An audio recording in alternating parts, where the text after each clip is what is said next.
king in the north! The king in the north!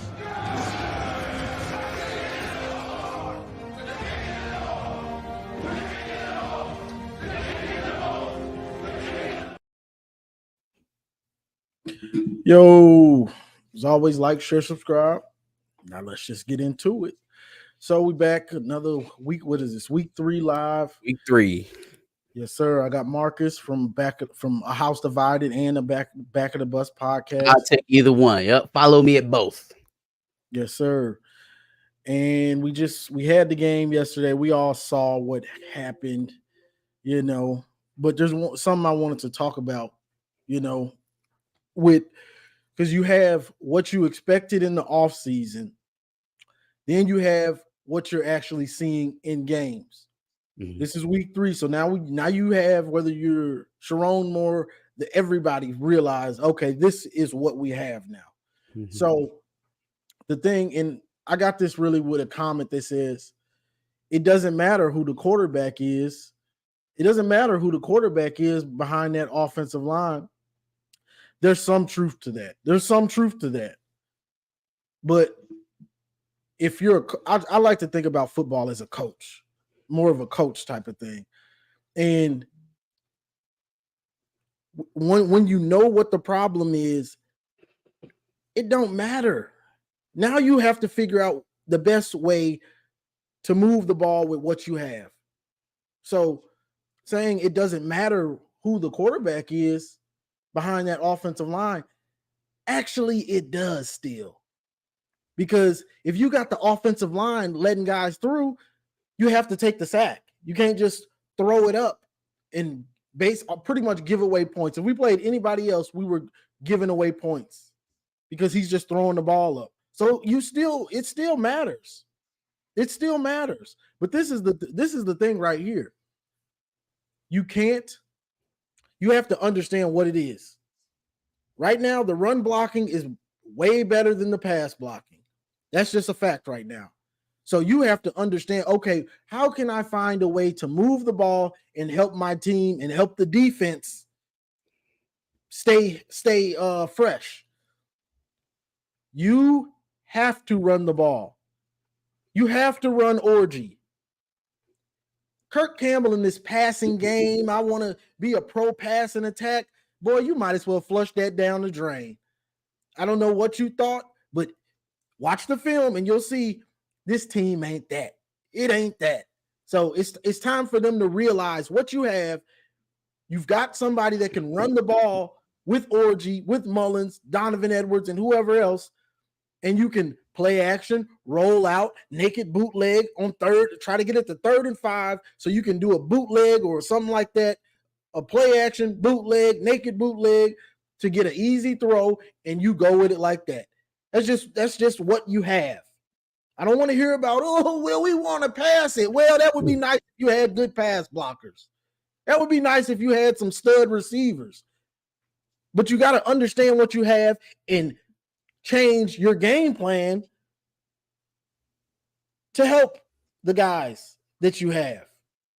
You can't be trying to run this passing game. Oh, I want to pass. And this is the last thing. The fan base is all confused. Right? The fan base is all confused right now because look, on one hand, you have people saying the offensive line is so bad. Then on the next hand, they say put Jaden Davis in there. Why the hell would you want to put a freshman quarterback behind that offensive line? You might ruin him forever. If he wasn't going to get redshirted, which he is. It's pretty much set in stone. Mm-hmm. But even if he wasn't, why the hell would you want to put him behind that offensive line to get murdered? He needs to be able to make good decisions. That's the main thing about being a quarterback. You don't want to put him behind that offensive line. Right now, your best bet is to run that rock. However you have to do it. That's your best bet. That's just what it is. You know what I'm saying? So Go ahead, bro. Yeah, no, I agree with mostly everything you said. I think I'm gonna leave the neurotic fan base over there for a second because they're a whole nother animal unto themselves. I'm really interested to see how these call-ins go now that, the games have proven out what I've been trying to tell us since before we took a snap this season. Before we ever took a snap this season, I remember commenting on Maze Madman's video when they announced the starter, who the starter was going to be for week 1 at Fresno State. I said, this is a mistake. This is a mistake. I knew it then. I knew it after Fresno State. Definitely knew it after Texas. The football gods would not allow Kirk Campbell or Sherrone Moore or whoever Davis Warren grew on as the starter the most out of those two. I think they would be the most involved in the decision.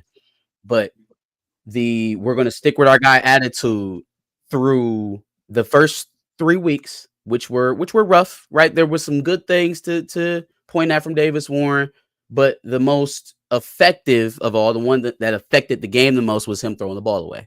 And that is something that has been consistent for 3 weeks. It was actually starting to get a bit frustrating for me. I kind of understand the logic of it. You're still trying to keep this guy up. In his mindset and from his point of view, he still believes Davis Warren was the best option forward. So he's making excuses for him at half and stuff like that.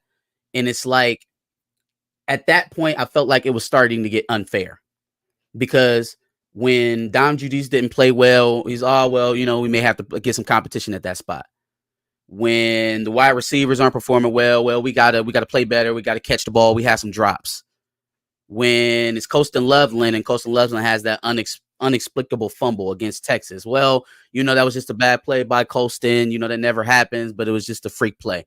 Everybody else is responsible for their shit except for the quarterback it was getting. And it was a little weird there for a second. Again, the football gods would not allow it to remain that way because I think everybody, the 110 in the stadium and the millions watching at home, knew that regardless of what you were trying to tell us about this competition, we can see what he is in the game. When he comes to the big house, he's on the field. When the lights are on and the cameras are rolling, we know what he is, right? I can't dispel anything that Sherrone or Kurt or any other coach has to say about Davis Warren in practice. Never seen a practice. And for that type of stuff, we got to wait on intel. We don't have to wait on intel for this. We've seen it. Mm-hmm. So that's number one. What's interesting to me is with the offensive line, right? Dom Judice and Evan Link were late surprises. Late surprises on the offensive line as we were kind of tracking it through the spring and through camp. You would have liked to think that meant that they had taken a step, maybe a little bit earlier in their maturation than some of the guys they were competing against. Same kind of logic that you have for Davis Warren. All right, well, maybe Davis Warren just took a step. I am of the thinking now that whatever that week before Fresno State practice, I don't know if guys caught the flu. I don't know if they went out and kicked it that Sunday before and was slow at practice that week. If they spent their whole time doing interviews and wasn't really locked in at practice, I don't know what it was, but it must have been an awful week of practice. Because all of a sudden, a guy like Greg Crippen, who's been waiting his turn for 3 years, and again, that we can see, that we've seen on the field, perform better than the guy who's starting in front of him, right? Not starting. Andrew Gentry, a guy that they've been talking up since he committed. Can't wait to get him on the field. We're even going to bump him in front of a fourth-year senior and Jeff Percy, who's had starts here, because that's how good he is. No, we're going with Evan Link. True sophomore. Looks like a big mistake. It's like, and I'm not riding Judice and Evan Link because I don't think that they can be players here. I'm more so looking at the personnel decisions. I'm looking at Grant Newsome. I'm looking at Kirk Campbell. I'm looking at Sherrone Moore. And I'm like, how did these guys like Greg Crippen that you convinced to stay here, You convinced him to stay here with the idea that one time, like eventually, you're going to get your shot. And he's more than able to do it. What was the knee-jerk reaction that we have to have Dom Judice starting in the first 2 weeks of this season? What could have happened in that last week of practice that made it okay to make Gentry the extra tight end, the Trente Jones of this year's team, while we watch Evan Link get whipped? I'm looking at personnel decisions that are driving performance on the field, right? That's kind of where I'm looking at. As far as Orji and Warren goes, I think it is going to be Orji going forward. I think Long didn't look happy about it either. What's that? He didn't look happy about it. Well, it's like I don't know. I don't want to cast any thoughts I know on you what he was picked the thinking. starter, but what I'm saying is like he didn't look happy that he had to make the switch. Well, the way it happened is not ideal, right? Like you don't that's want your fault. You didn't. Well, yeah, that is his fault, but you don't want to have to make a change like that in that type of way. If it's going to be like that, you would like it to be, well, I know this guy is better, which is where I was at. That's where I was at the beginning of the season already. So you're right. It's kind of his fault that it had to happen like that anyways, because the only thing that would have made it easier or kind of made this transition a little softer is if you would have just gave the man a drive versus Fresno State. Like, just give him a drive. Now, if Alex Orji comes out, leads a touchdown drive, there's no skip pass on the sprint out, there's no turnovers. Now you got it in the back of your mind against Texas. Okay, well, we can at least do that with Alex. We can at least put that script out there to get something going if Alex Orji was having the type of pit that he was having against Texas. But going into that game and not playing Alex at all, and you've already given the starting job to Warren over him, it's like at some point you were going to have to throw him in the fire just off the cuff because you wasted the opportunity of Fresno State. You wasted the opportunity of Fresno State to prove it. I don't like the fact that they're leaning so heavy on practice performance and not what guys are actually able to do in the game. Like you're hoping Dom Judice has the type of games that he has in practice. You're hoping. It hasn't actualized itself yet. Same thing with Evan Link. Yeah, some of these dudes, and especially Davis Warren, like I've been saying for weeks, practice ain't the game. They don't get hit. The quarterbacks don't get hit. So in practice, he might have looked like that dude. Yeah, I'm like, why didn't people understand what I was saying when I said that? I said that in your video, and I've been saying for weeks. This guy thinks that accuracy doesn't matter in practice. I'm like, fam, you understand that the level of jeopardy throwing a pass in practice compared to the level of jeopardy throwing it in the game is night and day. There's no like that smells of a person that's never done it. You know what I mean? Quarterback, if somebody grazes their jersey, they blow the whistle dead.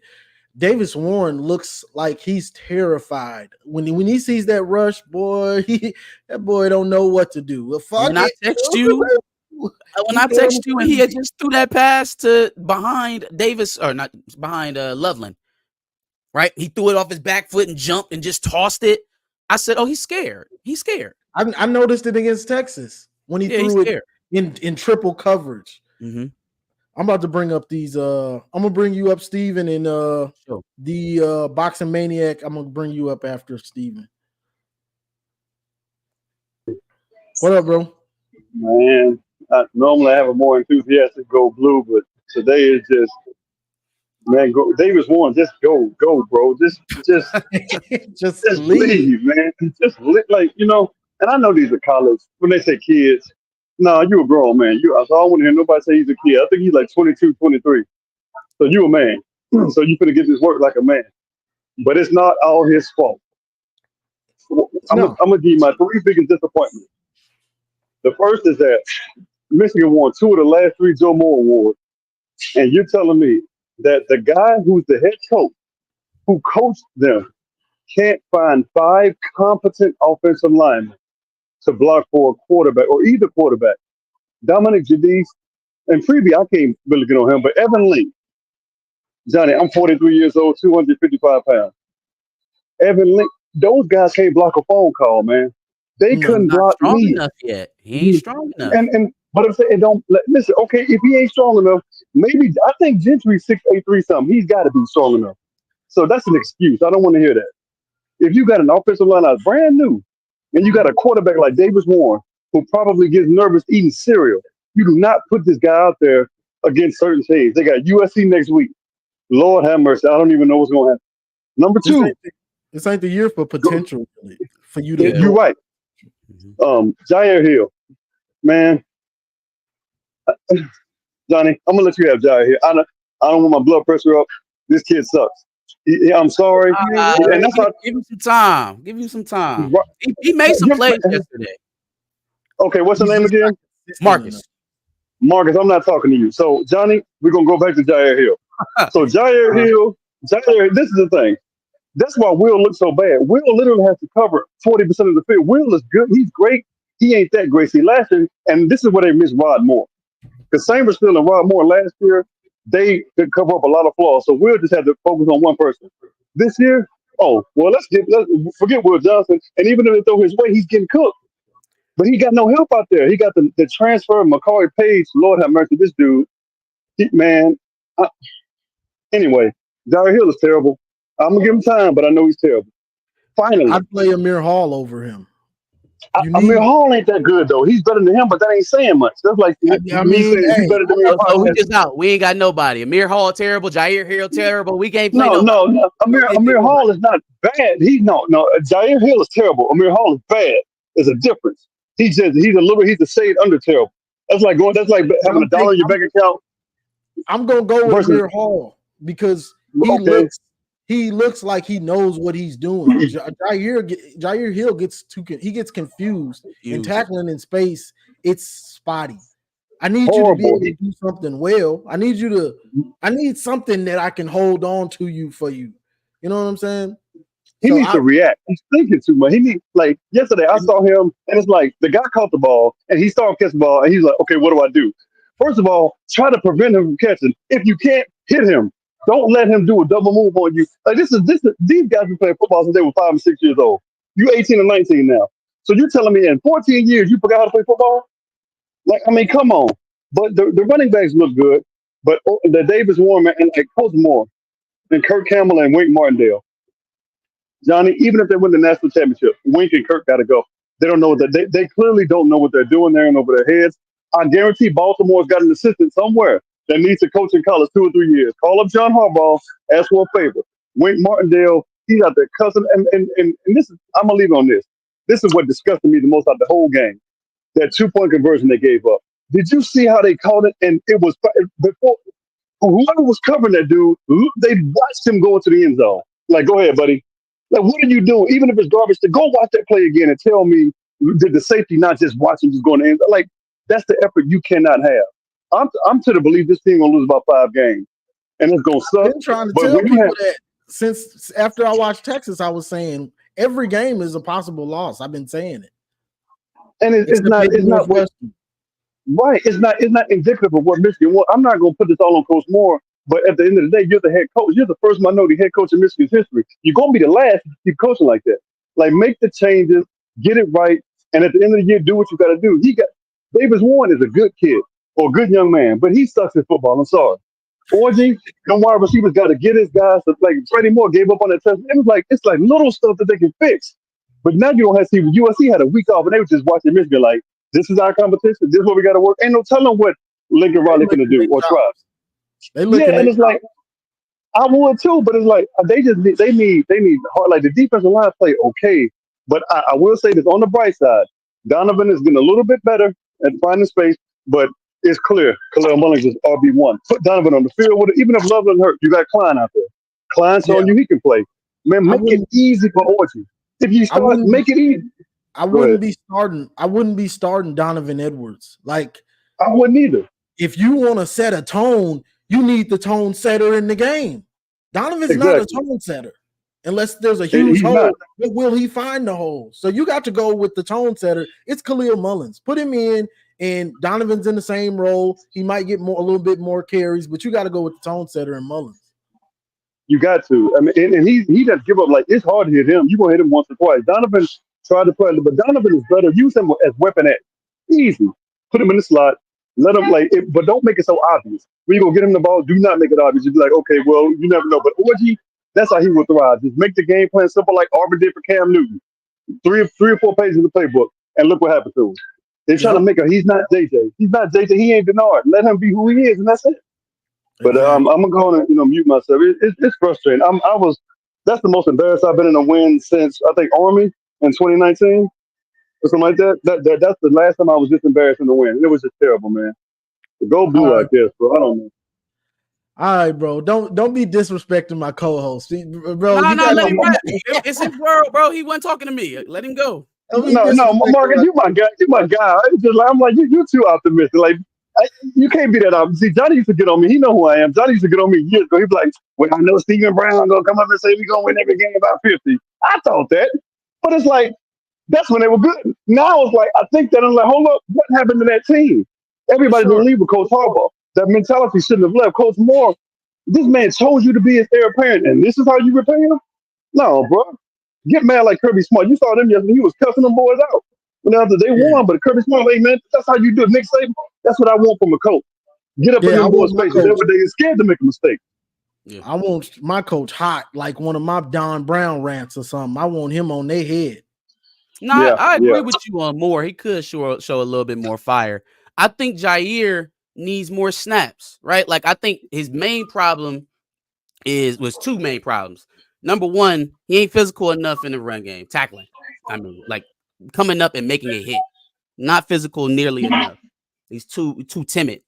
And then also, he's just playing his responsibilities. Like cover 3, 3rd and 15, play the sticks. He got hit with it again, right? That's a mental thing. I think the more that he does that, the less that you see it in game. But you're right. If you're not making the plays, you shouldn't be out there. So a little bit more Amir Hall would help. Last year, we could afford for him to make some of the mistakes early. Right. We can't afford them this year. That's the problem. If it was a different year, different team, I would say leave him out there. By the end of the season, he'll be good or midway through the season. This year, we can't afford it. So those snaps that he's given to Miles Pollard, you can go ahead and give those away. Let Jair play all the way through the he needs to play all game. Yeah. You don't get to sit down and like Will and Mason and Kenneth and Rashawn. Nah, brother, you play the whole game. Yeah, you go ahead and play. Because when we get blown out, I mean, when we blow people out like Arkansas, they're going to throw it the rest of the game. You need those reps. It's all good though, Steven. No, I didn't know Miles Pollard. I was advocating for Miles Pollard because his length. This dude is, man, Lord have, man. Look, just go back and watch that 2-point conversion. And I gotta watch it because I didn't even see it. I had got up. Man, bro, you're gonna be pissed. But I don't want my blood pressure to get up. I just came from the gym. No, I'm gonna mute myself and go down, man. Shut up, Johnny, man. All right, bro. All right, John. All right, man. All right, we got the boxing maniac. What up, bro? Yo, fellas, what's going on, man? You ready to see it? Go blue always. Hey, good and bad times, bro. They had clean as hell. All the, good and bad times go blue. But listen, I was listening to you gentlemen, and y'all was spitting fire. Y'all was in the kitchen. Y'all got your apron on. Y'all cooking. Even that caller before me, he was a funny guy. But he's speaking facts. Look, this is what I'm going to say. First, sometimes I could be all over the place. So just bear with me, gentlemen. Johnny, you mentioned something that I've been telling Madman, right? I've been telling him. I said, listen, in football, this shit ain't rocket science, bro. It's a simple game. You have to cater your offense to what you have. Let me give you a perfect example. JT Barrett at Ohio State and Dwayne Haskins at Ohio State. 2 different offenses. You cater to what you have. You just don't run the offense and say, well, let's figure it out. No, we don't got time for that. There's no preseason in college football. It's go from week 1. And as you can see, every game so far, even in our 2 wins, bro, it's no Michigan fan that we like, yeah, I like that. It's like, yo, bro, this is not good.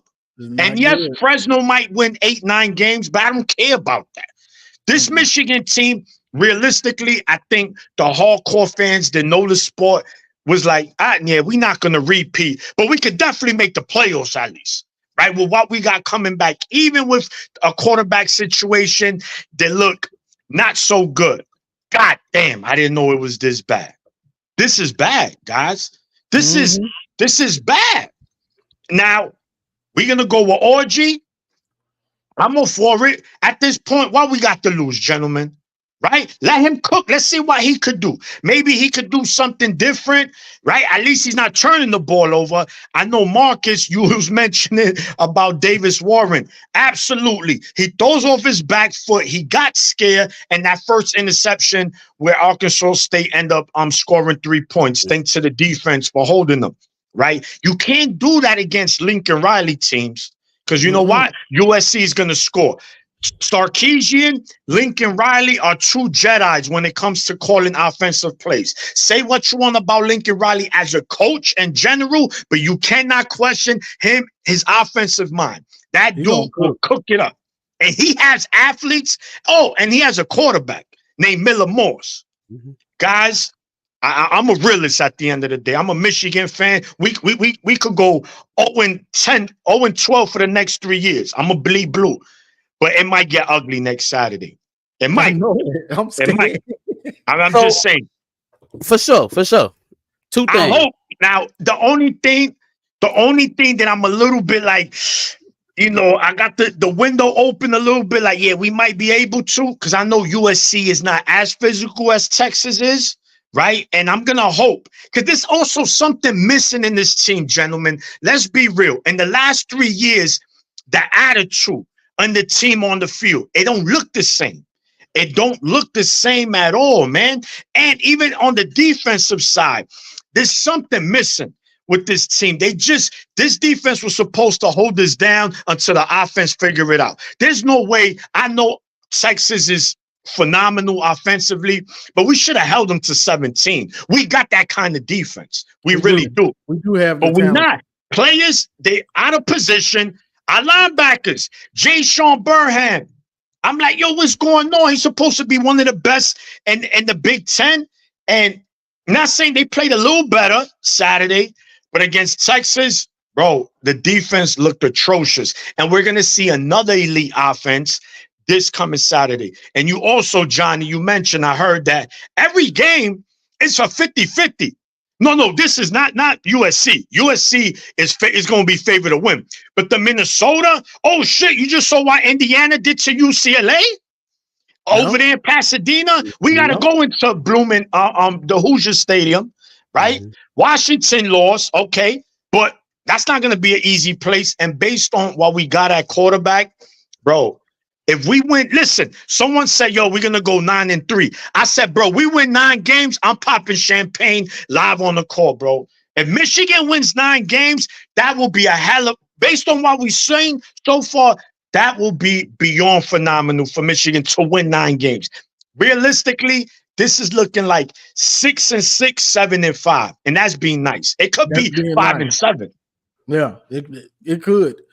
It's just going to be how do you play against Minnesota, Indiana, those teams where it's going to be kind of close because our offense ain't – we're going to have to grind it out either way.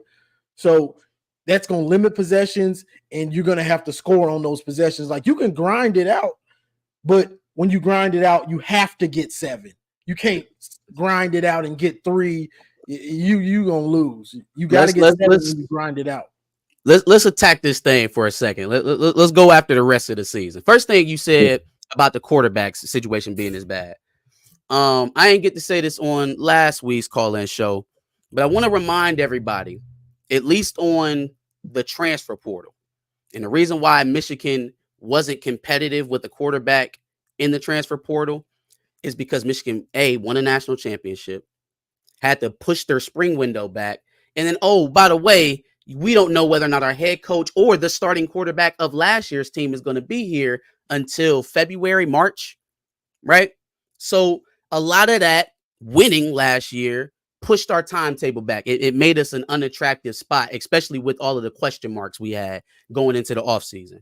So we were kind of screwed on the transfer portal. I remember briefly there was some talk of Malik Murphy maybe talking about coming this way, but with no answer on JJ McCarthy because we were still playing football, and no one's going to give you an answer if we still playing football. So it was what it was. As far as the guys that we have now, I want to remind everybody that the reason why we are here and we've seen so much poor play of Davis Warren is partially because of lack of opportunity in game action. We have not had an opportunity until Saturday to see another quarterback other than Davis Warren play an entire drive, right? With the other starting offensive players. So there is, I'm not saying it's rainbows and glitter on that other side. I'm not saying Alex Orji is leading us to the promised land and he's going to be up for the Heisman. What I'm saying is that in that unknown is opportunity, right? And some of the stuff that you're talking about that we did well in the past, our identity.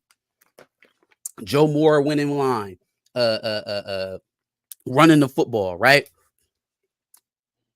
That is the only way. It is the only way we have success this year. So you know what we're going to have to do? We're going to have to beat the hell out of teams and win like Iowa. Now, we got better talent than Iowa, right? And when we need to go play action, we got the best tight end in the country. So those are two checks, right? Harbaugh, when he runs for 100 yards, not 200, not 150, 100 yards, the man has lost one game in college football. That's it. That's it. That's the threshold we're talking about here, fellas. We put teams in a jeopardy. We put them in jeopardy by leaning on them, holding the ball. 5-minute drives, 6-minute drives, 7-minute drives. All of a sudden, a high-octane offense that only has the ball twice a quarter isn't so effective. That is how we win games from now on. Put these dreams of being Ohio State out of your head. Leave them alone. Not your, I'm saying the fan base. Yeah, not your fan base. Put them out of your head. The way Michigan has been winning football is the way that they're going to continue to win football if they know what's good for them, right? We do this every year. I swear to God, we do this every year. We get slightly out of frame and we start talking about why we ain't throwing the ball more. Why we ain't throwing the ball more. Why we ain't throwing the ball. Throw the ball. Quarterback. Even with a top 10 pick at the position last year, quarterback was not the driving force of what we did.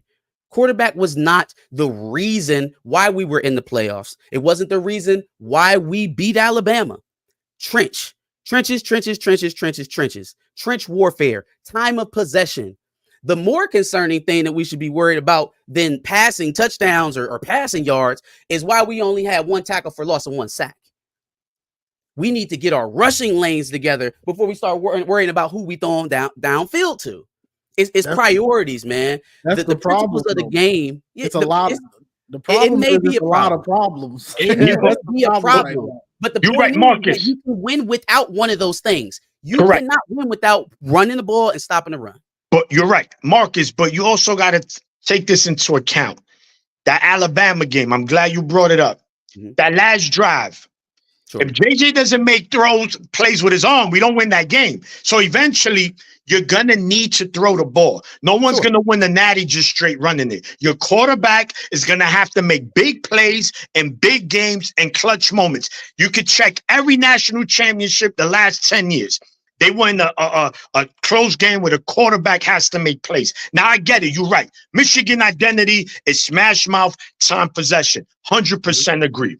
And especially, we need to do that more than ever, right? Because we can't wear out our defense. Because I'm going to tell you something, gentlemen. We got 6 players that will be in the draft next year of that defense. If we're 3 and 4, 3 and 5, guess what they start to do? They start to mentally check out. Oh, I got an injury, my hamstring. No. I'm getting ready for the draft. I'm not going to go hard for a team. What are we going to go? We might even make a bowl. So I don't want that. I really don't. So the offense is going to have to play that smash mouth. And people say, oh, these are 5 new linemen. But, these guys got experience with the exception of Evan Link. And he's been around veteran linemen, right? Crippen has been in the program 3-4 years, right? Crippen has to start. They have to start Greg Crippen. Like we Yeah, can't. and Josh Preeb, he came from Northwestern. He was a starter, so he knows the Big Ten. He's played against Big Ten competition, right? Yep. We also got Miles Hinton. Wasn't he a 5-star where he transferred from? So like these guys are not like true freshmen and true sophomore, with the exception of Evan Link. Like we still should be better than what we've seen. Offense did look better the line against Arkansas State, but again, it's Arkansas State. We will see, guys, this Saturday. That's the bottom line. This Saturday is just going to really tell us where to go moving forward. If it's a blowout, then you just know we won't be able to compete with the Oregons, and I'm not going to mention that state. We might not even beat Michigan State. You see Charles, you see Marsh, them guys is cooking over there. He's an 18-year-old true freshman. 3-0. Listen, man. Anyway, I'm upset just like you guys. It hurts to see it. I'm not we know you can't win the Natty every year, but what we've seen so far should be better than what we've seen so far because of coaching more and the players that's still there. Especially you got Edwards, you got on the defensive side, and we are missing Rob Moore in that secondary, man. We could use them. And I know this the other caller before I let you gentlemen go. Hill, Jahari Hill. I agree. Give him some time, bro. Give him some time. We can't just expect all these guys to be Charles Woodson as soon as you put them in there to start. That's not gonna happen, bro. Even Will Johnson. Will bumps Johnson and bruises. You gotta go through bumps and bruises. Look at Will Johnson, his first game against Colorado State, he got cooked his freshman year. So it's fine, bro. You need to get that. You need experience. And like you said, on Marcus, he'll get better. Mental, the things. But that also goes into coaching. What is Martindale doing? I don't know. It's something with the defense that I don't feel comfortable with. I really don't. But anyway, I don't know. They could be elite. But Saturday is going to let me know where this team really wants to do this year. I agree. Yep. I agree. Saturday is going to tell us a lot about where this team goes long term. I agree. Yeah, man. So anyway, gentlemen, keep doing y'all. Keep cooking. It's always go blue for life. F Ohio State, F Michigan State, them bum-ass teams, 3-time Big Ten champions, national champions. They mad, and they mad. 20 million, and they going to choke this year. You're going to see. But anyway, go blue. Yes, sir. That's a good call. You be cooking on Mays Madman channel, so check. Yeah, check I've seen out him a few times. Sure. You know the defense is wink, wink, wink. I didn't think you changed. Wink changed too much. You changed too much. Yeah, he did. You're not seeing. The problem is you had, and this is the problem because we saw the scheme. Winks, I made the scheme. Okay, that's cool. You made the scheme. Good. We just saw the master of the scheme as far as college. We saw the master. Mm-hmm. You know what I'm saying? So, yeah, you made it, but he mastered it. So, you really need to humble yourself and figure out what he did. You're not doing it. You're not doing the twist. You're not doing the stunts. And this is how I know you're not doing it. Because you tried to do one early in the game, and Barham was so confused. He had a free rush to the passer. So let me ask you something, though. Yeah, because I seen that play. He was free and then runs over and smacks the tackle, right? And somebody tried to tell me, oh, well, that was the design of the play. No, fam, if it opened up like that, you go. He doesn't have to do it now. It's free. Your instincts tell you to go get the quarterback. So let me shoot a couple stats to you, right? At halftime, or not even halftime, a little bit after halftime, it was up until Arkansas State scored those 15 points in the fourth. They were 2 of 9 on third down. So I had thought that they had mostly cleared up their third down stuff until they replaced the guys. And then you start playing Rolder and Miles Pollard and a lot of the backups, right? And then they went all to shit. But while the starters were playing, I felt like when they had him in good positions, like if they had him in third or 8 or more, they were cool. It was the third and shorts, the third and mediums that were giving them problems. Is that what you saw? That also, but what was alarming to me is we really couldn't get a pass rush against them. Yes, the pass rush. Like even when that they was broke, alarming. when they even when they get penetration, it's like they're not collapsing. They get back there and then somehow he just scoops up the middle of it, which is pissing me off because it's like, yo, Mason, where are you at, bro? Where are you at? Like that's 600 pounds in the middle right there with him and Kenneth. How are quarterbacks stepping up the middle? I believe a lot of these defensive dudes, because yeah, they're players and they're all in, but they're just like us. Most of these dudes were under Jesse Minter. They had the number 1 defense. So after you come into the season and you're like, okay, I'm bought in, we got a new defensive coordinator. But when you start seeing it's not working, you're looking like, bro, why the hell are we running this, bro? It's the same scheme and you running different stuff. Like, I think the players, I think that's part of it. They're like looking at Wink probably sideways, like, bro, why aren't we running the exact same? What's the answer? Like, I think Wink plays a lot more zone than Minter did. We played a lot of zone man up more, bro. We were playing a lot of off coverage, bend but don't break. The corners were usually about 6-7 yards off. Do you need need to get up now, like, so that they're engaged? But I'm thinking, like, if you playing man, there's less to think about, right? It's you play your guy. You take the decision out of the equation. Do they play man more to compensate from whatever disconnect it is that they're having in zone? You can't play tight man defense if you're not going to get a good pass rush. That's the truth. That's the truth. Which is so weird, man, because I feel like I'm seeing Josiah and Derek get off. I'm seeing them get back there, but it's not resulting in sacks, which feels like that's lanes, like that's lane integrity. You're getting around, but you're too far open and you're leaving space for him to get in between you and the next guy. So I don't know how you fix that on the defensive line other than just coaching him to get tighter. I don't know how else you do that, but somebody's at fault.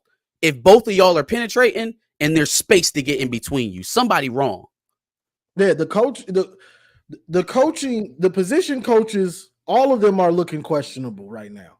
All of them, at least on defense for sure. Yeah. Most of them on offense. On offense, too. More so offense than defense, because we've seen the defensive side look dominant at times in games.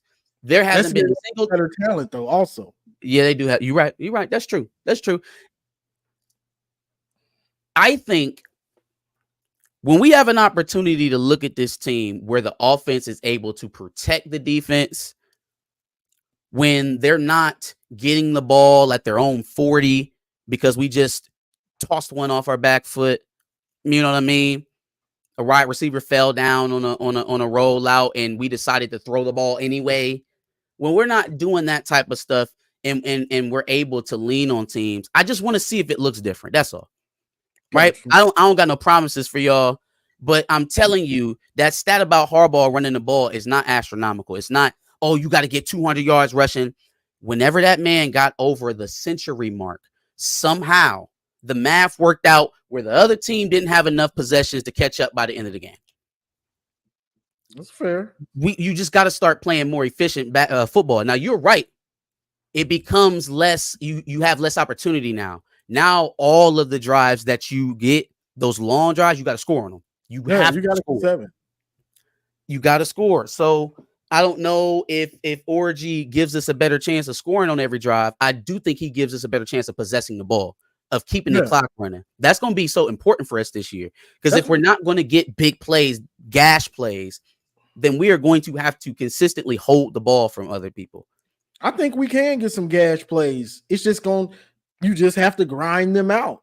You know what I'm saying? You just have to grind them out. I think you will get some gash plays because we saw some. I mean, it's Arkansas State, but when Orgy is on the read, the threat of him actually keeping it. The pass to Fred Moore, it was right. If Fred Moore sprints out of his break, He's an ESPN stat. We talking about Alex Orji and the and potential he everybody's got for next week. praising Yeah, him, everybody praising him. and that's been a problem for a while. When I played semi-pro, my coach, I'm gonna bring you up in a second. The bull will win. But my semi-pro coach, he taught us something because he played in the NFL. He got to be in training camp and he was that good. He didn't get to play, but so he one thing he taught me or taught us, receivers, when the ball is thrown, like let's say he throws a deep ball, boom, it's up in the air. When you turn and you see it, you don't keep looking. You're losing. Don't look back. So you see it, you get your look. Okay, now I know where it's going. Head down, back at it again. Yep. Then you look back. You don't do that. That's just bad coaching. Yep. That's just bad coaching. And I mean, the receiver's been kind of badly coached. I'm sorry, Ron Bellamy, but I've been wanting you going for a long time. Let's see. Appreciate the $4.99 super chat. Orji helps out a lot. You think he's starting against USC? I hope Orji starts. Enough of the Davis Warren stuff. I don't have any problem with Orji getting his chance, with Jack Tuttle getting his chance, with Jaden Denegal getting their chance. If the guy that's starting looks bad and you gave him a real chance. You know what I'm saying? Giving a guy a drive, that's not a real chance. Giving him a play here, a play there, people, because I've been on Facebook, I see people saying, well, he had a chance, he wasn't good. Well, there wasn't no chance. What are you talking about? And then I hate that shit. I hate how people talk so definitely about stuff that they haven't seen. We know for a fact plays Davis Warren like he should still be starting. I don't get that shit. We know for a fact that you haven't seen these guys play in practice. Why are you so confident? Like, why are you so sure of yourself to just say stuff like that? Exactly. So it don't make sense. So give Orji a real chance. See what you got. If he plays well, let's get it. If he doesn't, you got your chance. Sit down. Jack Tuttle, let's get it. Let's go. Let's go, Jack. But that's what a meritocracy looks like. When you talk about guys earning their spots, that's what that looks like. If you're not performing, then it's no longer your job. Yeah, and they do everybody else like that. The quarterback's no different. Well, it shouldn't be no different. All right. What's up, the Bull will win? What's up, man? How are you guys doing? All good, all good. How you better. You better, yeah. I feel you. Isn't it weird though? Isn't it weird? I called twice yesterday during the post game, right, with TJ and stuff, just because it went on for so long and it almost felt like a loss, right? But yeah. it was weird talking, everyone talking about it and people giving up and everything. I don't think that's the case. I'm very more optimistic and hopeful for sure. I talked about just a smidge yesterday, but like big to small picture. I mean, Moore was the guy we had to go with. That was sort of sadly a given. And yes, the guy is not a head coach. Usually, and I agree with Zach Smith on that part, you should probably cut your teeth somewhere else before you come to a big established university. You need to be a proven winner and head coach somewhere else, preferably, before you come here. Sadly, that wasn't the case, right? We had to go with our technically the best backup we got, which is, which was Moore, and I thought that was a good choice. And I think, sadly, because of that, this season's definitely you got to look and see what you got, and you got to give him at least 2 years and see if he can ride this ship into a good place.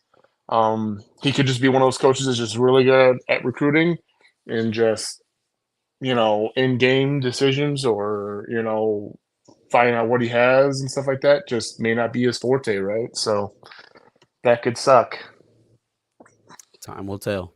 Yeah, he's got to figure it out. The big thing is you have to understand what it is to be the head coach, and that's part of the learning process, which right now it seems like when you see him in press conferences now and on the sideline and things, he looks like it's like this is a lot. Like, dang, this is a lot of pressure. He already looked like that though. Like I at first I thought it was confidence that he was so light and he Yeah. just looked like everything was cool. But then we seen the product on the field and he's so light. It's like Yeah. It is weird though. I think it changed him really honestly, like from the very charismatic, loud, brash, smash in your face, excited, puffing, like almost like a gorilla, like yeah, let's get it, let's go. Mhm. To now he's a lot more. He seems a lot more collected, like internal, right? He just puts on Sure. like a very like somber face, like I don't want to say nothing, I'm CEO not gonna do type, yeah, nothing. very Yeah, stoic. very stoic, right? He's very stoic. That's what. Yeah, it's good. It's good. And I think that's what I think because he's also been a player. He also doesn't give away a lot, right? I think that's people want to see accountability. People want to see this stuff.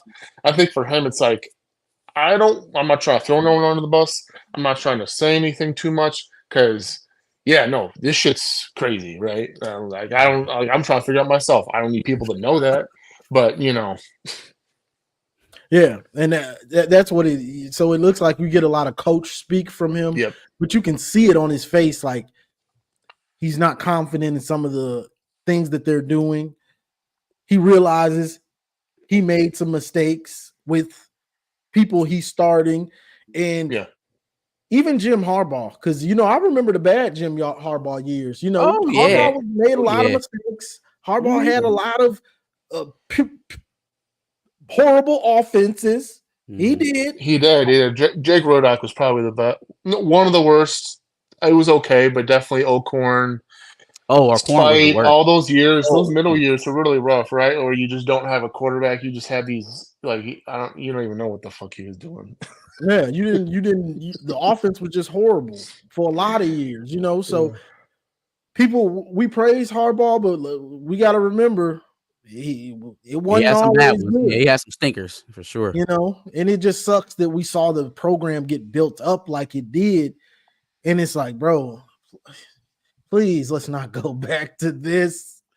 Yeah, Like, it is please. weird though, because like I agree with John, Diano and TJ, and I totally get it that we went with you, right? We went with more for a reason, and I thought that was at the time our best. Like it was a given. There was no other way around it. Like we were gonna go with more no matter what. He did some coaching on the sidelines for 3 games. Like he's part of the culture that started winning. Like you have to go with that guy. You gotta go with the guy that's a proven commodity, right? Like so for this to happen, right? It's very sombering to go from, yo, we're and I totally get it, but guys be talking all that shit, right? Like, oh, you said you were gonna be this or that. Well, yeah, I mean, all signs It's point football. Yeah, it's to a football. good area, right? Mhm. But now you realize, which to go to make another point of the whole Raven scheme and everything, I think that's part of it. Is we may have thought we were going in a good direction, but there was a lot of change, right? At the same time, a lot of change to That's where true. to now we're in the same scheme as the Ravens, but we got a new head coordinator. We now have whole new coaches that now have to teach this scheme now that they never done before.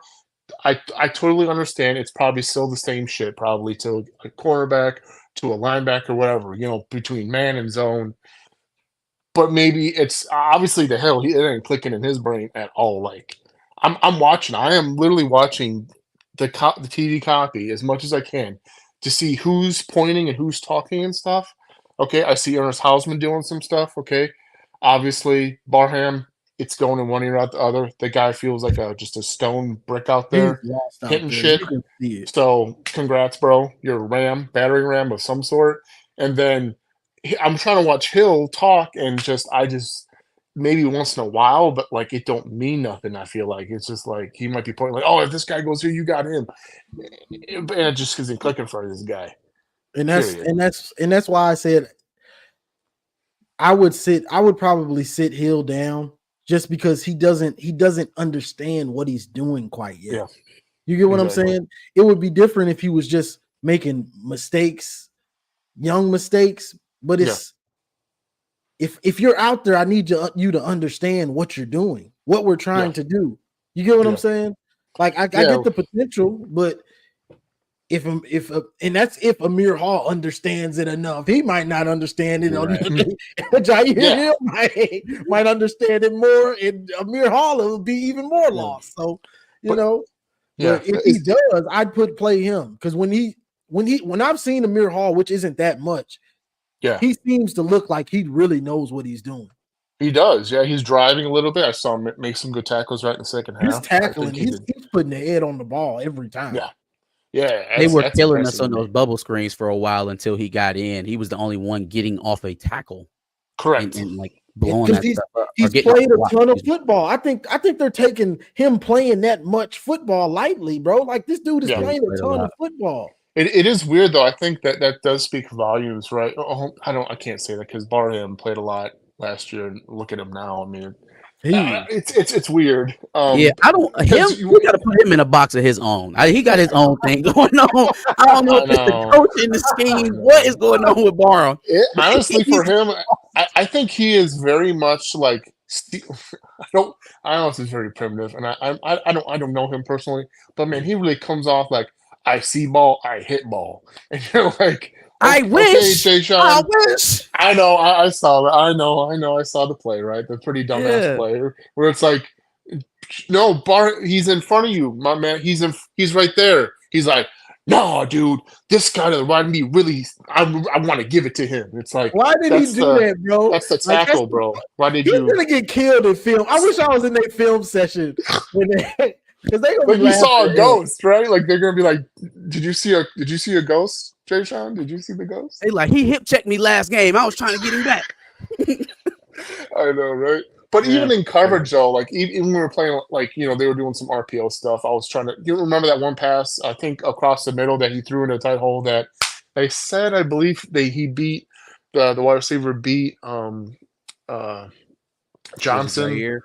I think it was Johnson. He beat Will. Like Will was right on his butt, but like he pinned it in between Johnson and I think the linebacker, and he tried to put his arm up there a bit. I don't know if he put his arm up, but he just saw it, and I'm just like, man, I'm trying to like see him, and he's like even Rolder, right? They're talking about Rolder now, maybe playing more. Well, I'm gonna be honest. If it's Rolder, I need Rolder and Hausman out there, which sucks. And if anything, you put Barham at an end, take up one of those spots because we ain't seeing much.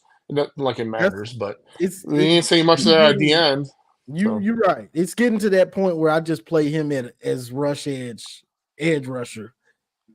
We could be getting a lot more impact from him. I hope Adam is right, and the light bulb goes off at some point. But like the player that we saw at the Maryland game last year, that player has not shown up not one time this season.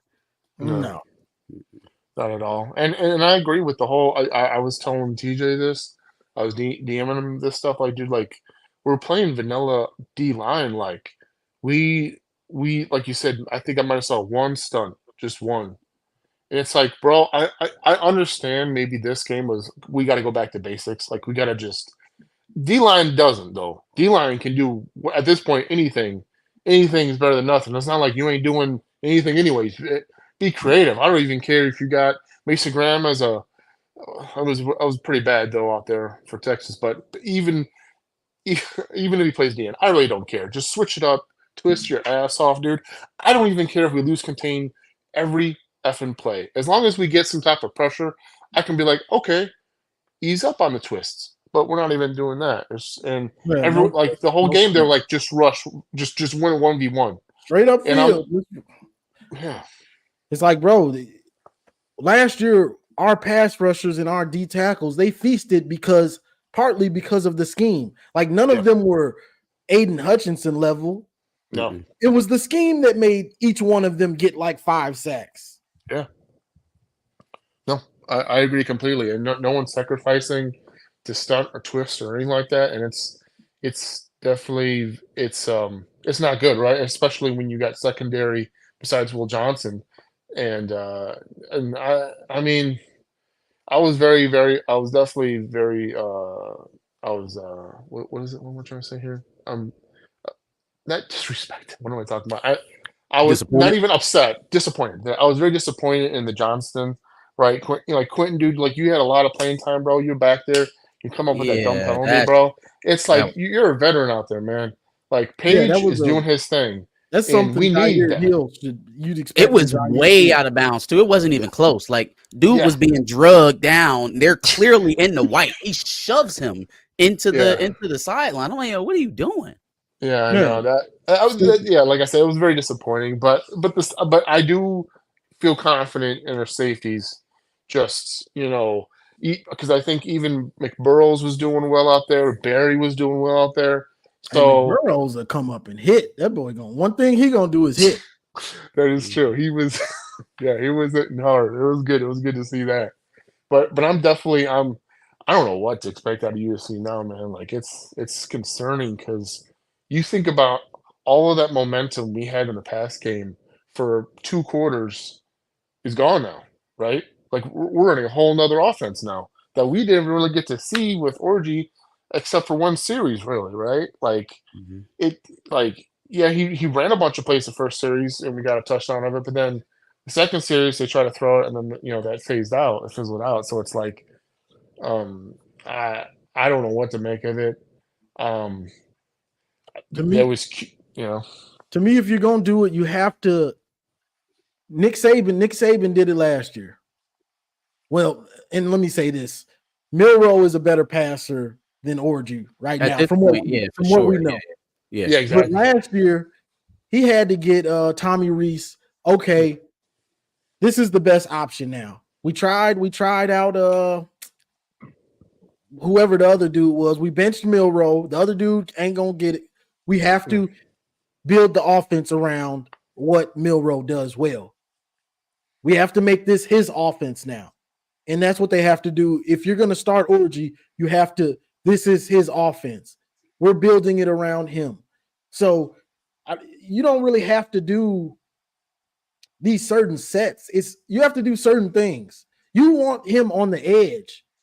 So if there is a little throw to the flat, you got him picked up, but hey, block for me now. I'm going to get you 4-5 yards. Mm-hmm. Block for me.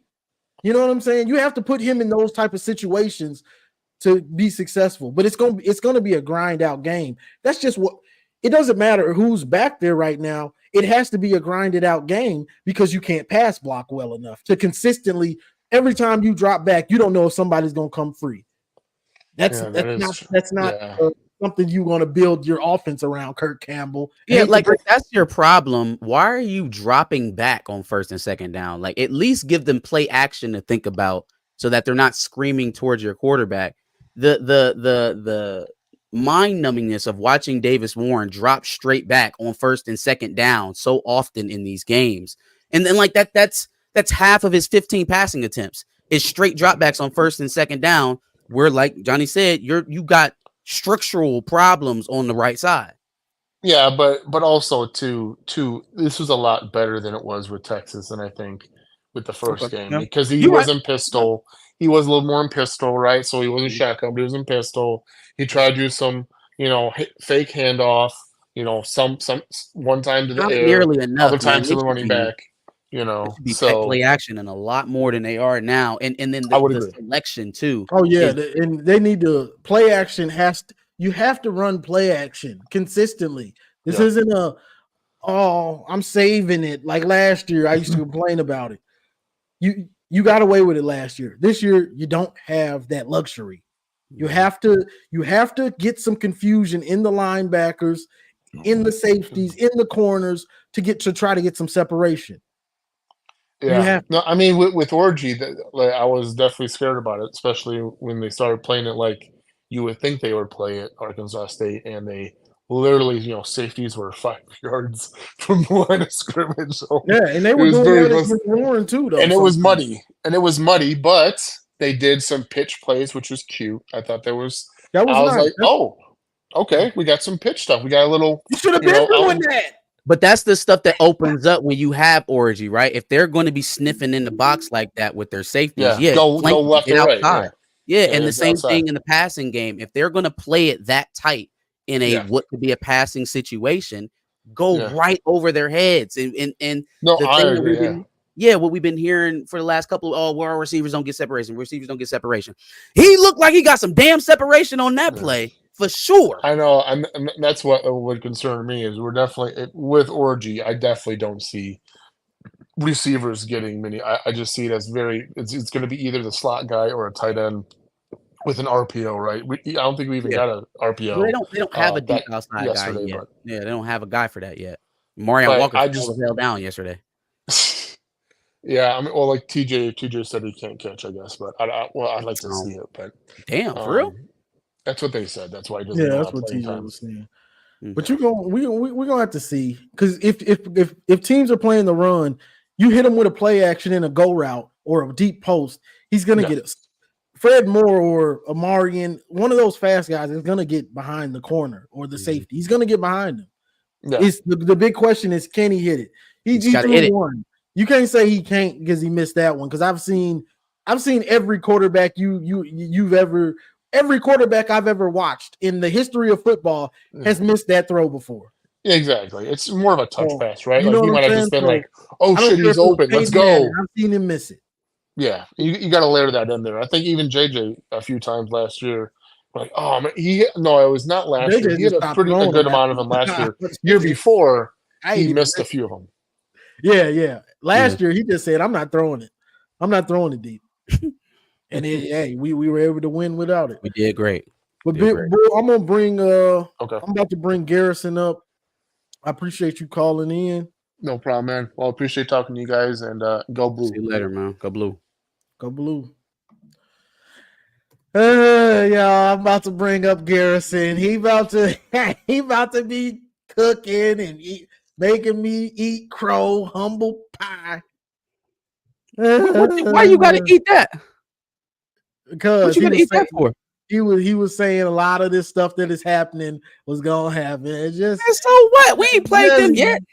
Just get we up. Ain't played them yet. You know. I don't think you guys want to play us. I don't think you want to play us. Nah, we good. We good. You don't worry about what's going on over here, bro. We'll see y'all in November. See, I'm proud of you, Johnny. I'm very proud of you because I watched the show the other day.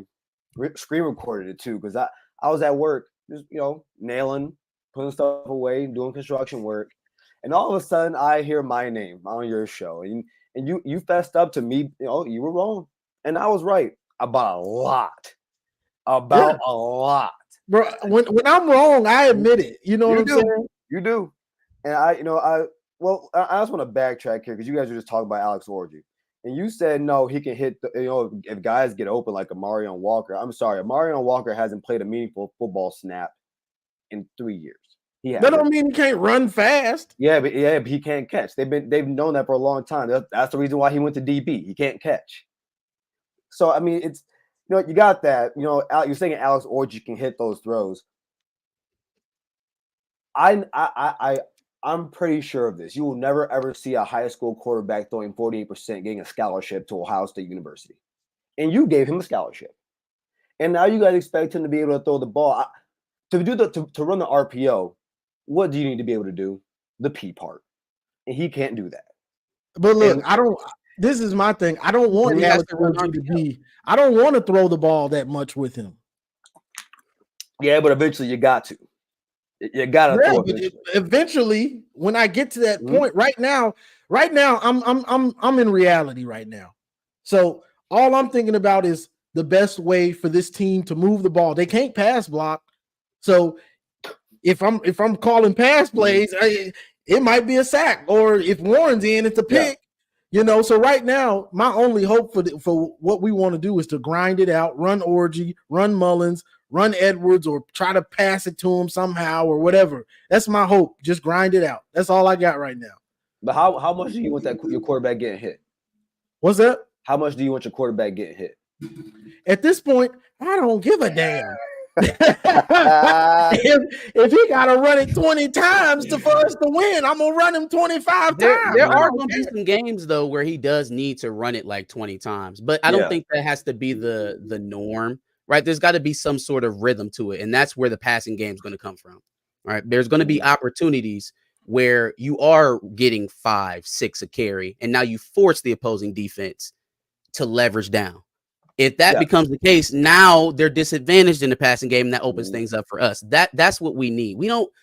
If you're going with Alex Orji, you're not doing it because you want him to throw it 30 times a game. No. You want it because you want a way to control the ball and possess it. If that's the play, then we're thinking about, can Alex Orji complete 10 to 12 balls a game?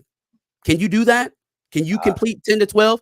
You have a quarterback, while we're talking about high school completion percentage. College completion percentage has been hovering around 50 until where's he at now? Where's he at no, now? No, that's fine. That's fine. He's doing great. I'm just saying, we were talking about passing stats in high school.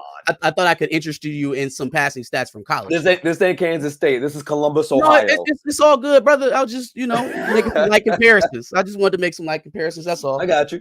But it works though, right? As long as you control the line of scrimmage and you make efficient throws, you hit the throws that you are given, because Will Howard also is not dropping back 40 times a game. So as long as we are able to keep in rhythm, stay ahead of the change, which is really to our favor right now, if we're able to continue running the ball, that stays up. That's where Michigan's path to success is, not dropping back passing. So, all right, but this is the way I see it. That was the most success your offense has had so far this season, and it's against Arkansas State. If in that first half, if you were playing an elite football team, you guys would have been having your doors blown off. I think you would have stalled on at least one of those drives in the first half, because even though you scored on them, they weren't pretty. They were pretty up. They're like, you got down the field, but it wasn't pretty how you did it. Well, what's not pretty? Throwing the ball or what? No. It's not about you. It's not about all right. When you're getting 1 yard here, 2 yards there, then you break for 8. You got your quarterback running down the sideline. Harrison, I know you watch y'all's running game. That's how it works. No, hold on. Listen, I'm saying though about how the drive looks. You have your quarterback on a pass he runs out to the right and tries to fumble the ball forward. Like when you watch it wasn't. I'm not talking about like passing or running. Don't get me wrong. I've been saying for a very long time, Khalil Mullins should be the starting running back. I've been telling Johnny for about a year now that Donovan Edwards is mid. He sucks. All of you that said that he was better than Travion Henderson, you were wrong. You were damn wrong. Mid, he sucks. How many? I know there's at least one game a year that he's not mid and doesn't suck. I know there's at least one. So last year, Donovan Edwards played 15 games. Now let me ask you a question. Let's say you're in college, and for 10 of your tests, you fail. Just because you ace 5 of them, that means you're still gonna fail the class. Last year he had 10 games under 4 yards of carry, 6 of them under 3. He was mid, he was trash. And this year it looks like he's a backup again. Johnny said it the other day. The man's a backup. Okay. He's a career backup at the University of Michigan. Yeah, he needs to be in the same role. He needs to be in the same role. I mean, it is what it is. Yeah, I think being a backup and being mid are two different things. But in any case, he would be the third running back at Ohio State. He would be the third or fourth running back at Ohio State. We're not talking about Ohio State. We were talking about the offense. We were talking about the offense going forward, right? You wanted to talk about how the drives look. I'm not going to defend Davis Warren's play. I think he needed to be replaced. I was the first one to say that when they said he was a starter, it was a mistake. I saw the personnel that we had in the offseason and said that the only path for success was Orji, not because of what he could do throwing the ball, but because that's what fits your personnel now, right? As far as deploying Donovan Edwards, it's not so much about who's the starter and who's the backup. That's not the point. If you're going to tote the rock with Khalil Mullins, which I think they should, that gives you an opportunity to put Donovan Edwards where he can be effective outside of running the ball, catching the ball in the slot, right? You can play him there. Now you give Alex Orji another weapon to throw the ball to. Have y'all ever really seen him run a route tree? Who, Donovan? Yes. Have you? Wait. Ma'am, I'm not saying you have to split him out wide and make him play X, but can he run bubbles? Can he run flat routes? Can he run a Texas? In the slot, you still gotta. You can't. If Donovan Edwards comes in and only does flat routes, like 5-yard routes, 3-yard routes, 4 or 5 times a game against a linebacker, then you know what's coming every single time. He's never right, but you're still asking that linebacker to cover Donovan Edwards in the open field. I think that's easy. That's an offense's advantage. Donovan Edwards versus a linebacker in the open field. I don't think Donovan Edwards. I don't think Donovan Edwards is that guy. I've never seen him do anything but bubble screens and going out to the flats. All right, well, we just got a difference of opinion, but I think the stats would say he's differently. ran some routes. Yeah, I'm about to say I think the stats would say differently. I think the highlights would say he did it. I mean, he's done it since he was a freshman. He did a fly against Georgia for like 40, 50 yards. A fly route. You can run a fly route. We're not asking him to be a wide receiver full time. We're saying he's going to be running digs. Yeah, he doesn't have to run the route tree. When you have the opportunity, split out wide, take that linebacker. He's supposed to run a PCP. I don't even listen. I'm gonna be completely honest with you guys. I just don't think he's all that great. I think there was a chance that he might be the 4th best running back on this team. Oh my God! What about your guy? What about Trey? Is Trey going to stay on the field all season? Is he going to finish the season? Is he going to finish a season this year? I mean, I don't. I'm probably. I'm not. What happened with that? You know, the best ability is availability. I'm not gonna. Well, he's been more available than Donovan, but I'm Has not. He? Yeah. Has he? No. Donovan has never gone out for a season. Donovan played with a broken hand and ran for 200 yards. Wait. When did Trey your man gets turf toe and sits down for the rest of the season? Our guy plays against the full season. He set out the full season. That's a false. No. I say he set out the rest of the season. After he caught turf toe, what was that? He broke his foot. He broke his foot. My bad. You called it turf toe when it happened. Yeah, now it was a broken foot. No, I didn't say anything. I didn't call it a broken foot. No, not you. I'm saying the report. Yeah. But we can talk about. Listen, you two are very smart people. Okay. He does not belong in the same conversation as Travion Henderson. And when you are a running back with 10 of your 15 games under 4 yards a carry, you don't deserve it. It's almost like, here's my thing. It's kind of like the whole Wink ordeal. Something else I was right about, Johnny. Oh God. Like, man, y'all be claiming right so early. It's week 3. What happens if we win the Big Ten? Just by chance. What happens? I told him over a month ago, almost 2 months ago, I said, look back at him, do your homework. The guy's been fired from his last 2 jobs. And now you see what you see. Has your defense regressed? Yes. Is your secondary Swiss cheese? Yes. Our secondary Swiss cheese? It is. It is. Fam, now you just saying stuff. Who made our secondary Swiss cheese? Fresno threw for 235. The next week, Texas, if Texas wanted to, they would have dropped 50 on your head and Quinn would have thrown for 400. Can you disagree with that? I disagree with the fact that 235 is making the secondary look like Swiss cheese, especially when you can only run you've only run for 28. The reason if you're putting up 28 yards in the ground and you throw for 235, that's putrid offense. That's not turning the secondary into Swiss cheese. Okay, hear me out. I will give you the Texas game. I will give you the Texas game if you acknowledge that Texas is a top 2 offense in the country. No, I do acknowledge that, but so then we lost to we got done bad by a good team.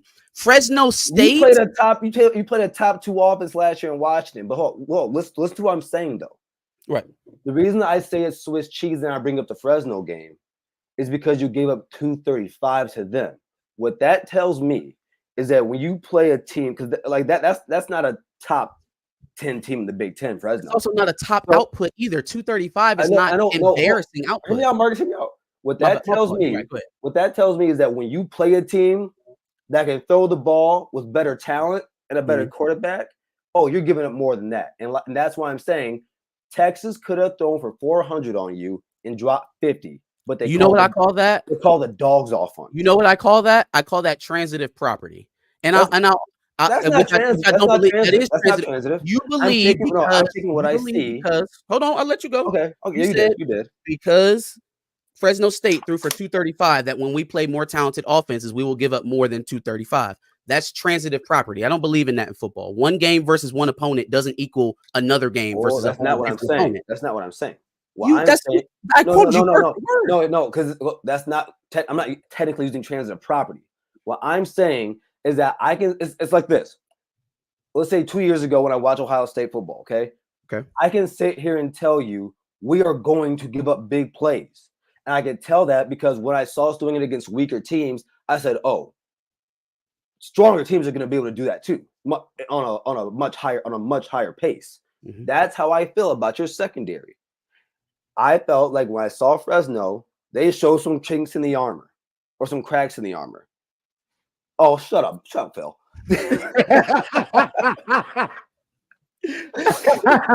But so like the same way I'm treating Ohio State, I'm treating you guys. I can sit here and look at something and say, oh, when they play someone better, they're gonna give it more than that. When you guys play USC next week, do you think you're gonna hold them under 230 passing yards? Under 230? That would be no, that'd be tough. Probably No. not. And that's my point. That's all I'm saying. Now ask me the more pertinent question. Do we Okay. have to hold them under 230 to win the game? Hell yes. I don't think Oh yes. I don't think so. I mean, holding a good team, a good So, offense, right, like that is dominating them. That means we beat the hell out of them. No, if you hold USC under 230 yards passing, you're probably blowing them out. No, and depending, because I don't think your offense has the ability to blow anybody out. That's Well, okay, but then you're beating them thoroughly. However, I need to say it to get the point across. You are thoroughly beating USC if you're holding them under 230. I don't think Michigan can thoroughly beat any elite teams right now. What they could do to beat them is slow them down and hold their opportunities. Does that necessarily mean that they're not going to score? No. But if you don't give them an opportunity to score 28 or 35 and you score 28 by chance, okay, now we got ourselves a ball game. Football is not that complicated, man. You can take things away from more talented opponents by just getting back to basic principles of football. We are getting so hyperbolic about things that you need the Jimmys and Joes of the season. You need the Jimmys and Joes. Say it again. Yeah, no. And y'all don't have the Jimmys and Joes. Oh, we don't have Jimmys and Joes. Wait, no. To do what we want to do. Not to be Ohio State, not to throw the ball all over the field, but to do what Michigan wants to do. We don't have the Jimmys and Joes. Why do we keep saying Ohio State throws the football all over the field when last year we literally, with CJ Stroud, we literally ran the ball 58% of the time? Like, we got to stop that whole narrative. But hold on. When it comes down to winning time, how does Ryan Day want to win football games? Does he want to stick it into the belly of the back 28, 30 times, or does he want to win it on the arm of his quarterback? That's what I mean by throw it around on all. Watch 2019 and 2020 Ohio State. No. Fuck 19. Excuse me. I didn't mean to cuss on your stream. The hell with 19 and 21. This 2024. How does Ryan Day today want to win games? But every team isn't the same. In 2019, he didn't throw the ball over the field. What he did was bro. You do understand that in 2019, J.K. Dobbins ran for 2K. Yeah, you're right. You're right about 19. Justin Fields. Yeah, you're right about Dobbins. And then Master Teague ran for over 800. So it's not. And Ryan Day says every team is not the same from year to year. So he caters to what we have in that time. It's kind of like in 2018 when we had Dwayne Haskins. Dwayne threw the ball a lot like CJ did, because the defense wouldn't hold up. That's just how it went. But listen, I'm going to get up here because you got to mention people that want to get in here, and I want to say this. It makes me very happy, though. I've been able to take these victory laps over the last few weeks and everything I've been saying. You keep enjoying them, Garrison. You deserve it. I am so happy right now to watch, just to watch you guys fall back into college football purgatory on your way back to college football hell. College football purgatory. So does your world come crumbling down if we beat USC this weekend? Because nobody's expecting us to win this game. So if we somehow wrestle USC into a old school Big Ten fight and we beat them, does all of this idea of Michigan beating mediocre this year go away, or we're still mediocre? No, because the dead clock is right twice a day. So we're just lucky if we beat Ohio State. Not Ohio State. USC. Luck is hard work meeting opportunity. But if you do it, I will come on my show. I will say, hey, Marcus, I was wrong. I was dead wrong. That's all I can expect from you, man. I think all three of us here know that I am not going to be able to do that because you're not winning that game. I'm very fair enough. We'll see how it plays out. Right now, I'm just glad we got about 2.5, almost 3 months to get it right to beat y'all. Boy, hey man, like I said, don't bring any of those quarterbacks with you to Columbus. Don't bring any of them. Oh, it's the game. I can't wait. Oh my God! And I did want to point this out real quick. That was a great point you made, Johnny, earlier about putting Jaden Davis in the game, because I did ask at what point do you put him in.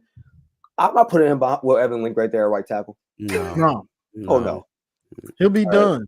Shout out to GBSU. They won this weekend, so go Lakers. I don't know if you know this, I live in Michigan, so Okay. yeah, born and Columbus. Born Ohio and State fan in raised. Michigan, a Michigan fan in Columbus. That's crazy. You are a horrible Where person. were you born in Michigan, bro? Before you go, where were you born in Michigan? Grand Rapids, man. Saginaw. Are you from Sag Nasty? Yeah. Yeah, I got family over there. Well, a lot of these side of the state, but yeah. Bro, why the hell are you an Ohio State fan? Listen to him trying to talk about me, Grand Rapids. My dad graduated there, and me and my sisters had no choice. My mom turned from a Michigan State fan to a Buckeye. So that's not hard. The only problem is that during this time of the year, like me and my dad are Cowboys, and my mom and my two sisters are Lions fans. And my mom, she east side Detroit up 8 miles. She's mean during football season, so it's not. I don't watch football with her. She won't cook for a week if the Lions lose. So, all right, guys, you have a good rest of your show. I'll be watching, but yeah, have a good night. Nice talking to you guys. All right. You too, all right, bro. All right, OH. No. Get out. Hey, Harrison is a good dude, but he needs to stop, boy. That boy came in here with OHL, no. And you from Michigan, boy. That's crazy. I don't know what to say about you now. You a Michigander rooting for Ohio State, boy. I hate that. But yeah. What is it? The team in general, they got a lot of work to do. Sharon Moore, he's got work to do. And sure, right now, does he?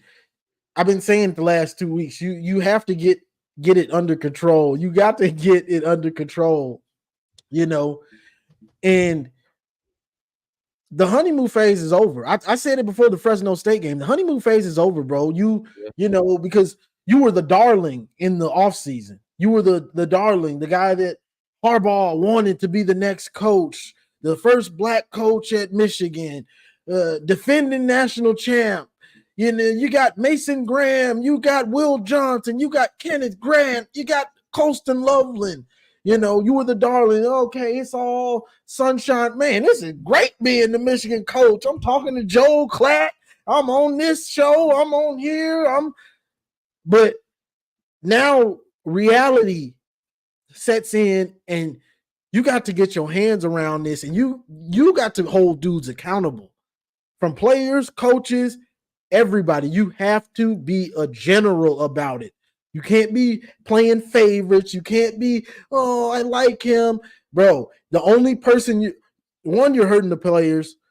Two, you're hurting the team in general and the fans, but you're really hurting yourself because you're not Harbaugh. You don't have the luxury of keeping Don Brown around and we're getting destroyed against Ohio State. You don't got that luxury. We're losing to Penn State every other year you know what I'm saying? Then getting destroyed by Ohio State and then losing you don't got the luxury of that, bro. My brother. Yeah. Let's just call it what it is, man. You are not the prodigal son of Michigan football like Jim Harbaugh. So there's no way in hell they're going to let you have 7 years of subpar football before they boot you out of here. They're going to let you have maybe about 3 of those, probably 2, probably more like 2. For considering how quickly things have kind of leveled back off. So yeah, man, you gotta get it back going the right direction. I don't think as doom and gloom as it seems, as much as the rivals are dancing on our graves, I honestly don't think we are so far from just serviceable football that we need to throw in the towel for the season. That's just my opinion. That's my opinion. I know a lot of people are flirting with 6-6, 7-5, 8-4. I've painted all over the spectrum, and not much of it is good. I think, again, we at a crossroads. I thought this week would tell us whether or not Alex Orji was probably going to transfer. So I guess we won on that one. He's going to still play. And this week will be whether or not the team can actually be meaningfully competitive. If they don't beat USC this weekend, y'all will see a change in tune from me. You will. I think that they still have a chance to beat this team. I think Lincoln Riley will give you an opportunity to beat him if you play slow football. If you play slow while he's playing fast, he will leave the door open for you to beat him. Will we take the opportunity? Remains to be seen. Mm-hmm. And these coaches, not these coaches, but defensively, when we played Texas, it shouldn't have been a surprise what Texas was trying to do. I said it on multiple shows what they were going to do, and they did it. Stayed away from Will Johnson. I wouldn't be surprised if Lincoln Riley does the same thing. Why even take the chance? Yep. I got barbecue chicken on the other side, so that's where I'm going to try to go. Mm-hmm. So Lincoln Riley's got tons of film. There's no excuse for the players to look like they're confused about what's going on. Same way with Texas, tons of film. There's no reason. It's not like these dudes came from the pros to college and they're going to be doing things different. They've been around. So there's no excuse, Wink, for you to not to know for these dudes to be on point. There's no reason. If they're not prepared and they look confused, bewildered, it's on you and the rest of them assistant coaches. And the rest of the coaches, yep. And the rest of the coaches. Yeah, we are going to have to start running some names here that we haven't previously, been on top of. Coach Esposito, Coach Morgan, right? Mm-hmm. Like these were traditionally positions of strength for Michigan, right? Defensive line and secondary. And while I don't think they're completely in the woods right now, like there's still talent there, still a chance to be good. They haven't performed to this point in the season the way that they need to carry the team. And that's just the bottom line. So from the bottom up, starting with the player to the position coach, all the way up to Wink, it has to be better at all of those phases. Everybody has to be getting better because we start pointing a finger. That's how things unravel. Everybody has to commit to getting better here because we haven't put a finished product on the field yet. Until we do, nobody should rest. Nobody is outside or unable to be criticized. Yeah. And you having guys that act like they don't know who they have to pick up and cover three unacceptable. And stuff like that. And guys in motion and nobody goes with them. That, you know how bad it has to be for you to see you're a linebacker and you see the guy in motion and you just look at him and then realize it late. Hey man, it may be who are we talking about? Jimmy Rolder or who else? Or maybe Jalen Hood, somebody, because I don't think Barham is getting it right now, just like we were talking about with Jair. But it amazes me that he's that lost. It's like I almost feel like as a football mind, he needs to be studied. Like, how the hell did this dude like I want to sit down and say, what happened? What happened when you came to Michigan? I almost want to study this because this is unbelievable to me that he looks so lost and confused. Yeah, agreed. Yeah, I don't have much to say about Jayshon Barham. He hasn't shown me anything since the spring, honestly, since the spring game, which is weird. I don't know what to call it, but I don't have too much more patience for it. Got you. Well, that's all I got. I got a headache over here. Garrison, thanks, Garrison. Yeah, it was the Buckeye you brought in here, man. They poisonous. That's the problem. They got Garrison got my head throbbing now. But I appreciate y'all joining in. Don't forget to subscribe to Marcus's page. Him and Josh be over there cooking up. I'm trying to get Marcus to go and start cooking and giving his opinion. Just turn that camera on and cook. You know what I'm saying? In due time. Get him to. I want y'all to get in his comments so he can cook. Say, Marcus, we want to see you cook on A House Divided. You know what I'm saying? I appreciate it. But yeah, subscribe to A House Divided, and Back of the Bus is more like current events kind of stuff, but it's funny. It's good stuff. So don't forget to subscribe to his page. And I appreciate all y'all joining the live and the call-ins. Appreciate the super chats from, let's see, Zulu King. And I forgot to read this one. McKaylin Morris, appreciate the $2 super chat. Too much coaching and inexperience with coordinators. That's facts. So that's all I got for this one, y'all. Like, share, subscribe, and as always, go blue. Go blue.